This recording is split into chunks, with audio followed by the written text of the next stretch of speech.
بسم اللہ الرحمن الرحیم۔ السلام علیکم۔ آج کی اس ویڈیو میں ہمارا سبق ہے الف کے ساتھ میں ملاوٹ، یا ہم ایسے بول سکتے ہیں کہ الف جو ہے وہ آ کی آواز دیتا ہے، ہندی میں اے جو ہوتا ہے اس کی آواز دیتا ہے۔ اب اس کو تھوڑا سا سمجھ لیجئے، اس سبق کو۔ یہ الف ہے اور اس کے ساتھ میں جب بے مل جائے گا، الف پلس بے برابر ہوگا، یہ پڑھا جائے گا اب، ٹھیک ہے۔ ہم اس کو اب یہ بھی پڑھ سکتے ہیں، ہم اس کو اب یہ بھی پڑھ سکتے ہیں، ٹھیک ہے۔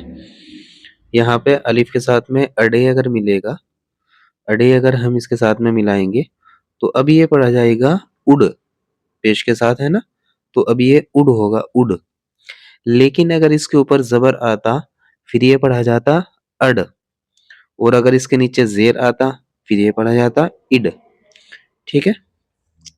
یہاں پہ الف کے ساتھ میں ویسے یہ حمزہ پڑھا جائے گا کیونکہ الف ہمیشہ خالی ہوتا ہے۔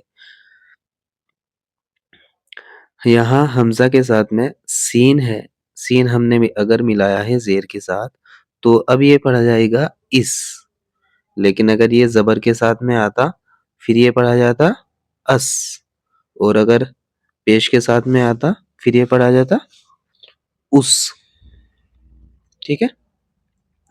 یہ ہے الف کے ساتھ میں نون، حمزہ کے ساتھ میں نون، اب یہ پڑھا جائے گا ان، اور اگر یہ زبر کے ساتھ میں آتا پھر یہ پڑھا جاتا ان، اور اگر پیش کے ساتھ میں آتا یہ دیکھو تو یہ پڑھا جائے گا ان۔ اسی طرح یہ ہے حمزہ کے ساتھ میں گاف پیش کے ساتھ، تو اب یہ پڑھا جائے گا اگ، اور اگر زبر کے ساتھ میں آتا یہ پڑھا جاتا اگ، اور اگر زیر کے ساتھ میں آئے گا تو یہ پڑھا جائے گا اگ، ٹھیک ہے۔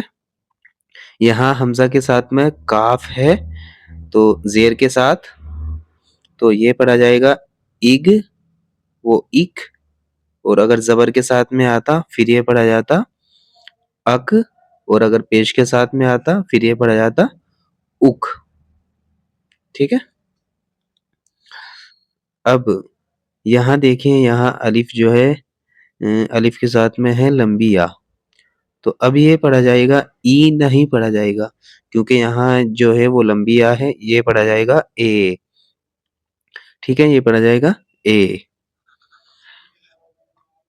امید ہے یہ سبق آپ کی سمجھ میں آیا ہوگا۔ انشاءاللہ اگلی ویڈیو میں ہم پڑھیں گے دال ڈال زال رے اڑے زے بڑی زے اور واو کی ملاوٹ، ٹھیک ہے۔ بالکل اچھی طرح ہم سمجھ کر پڑھیں گے ایک ایک لیسن۔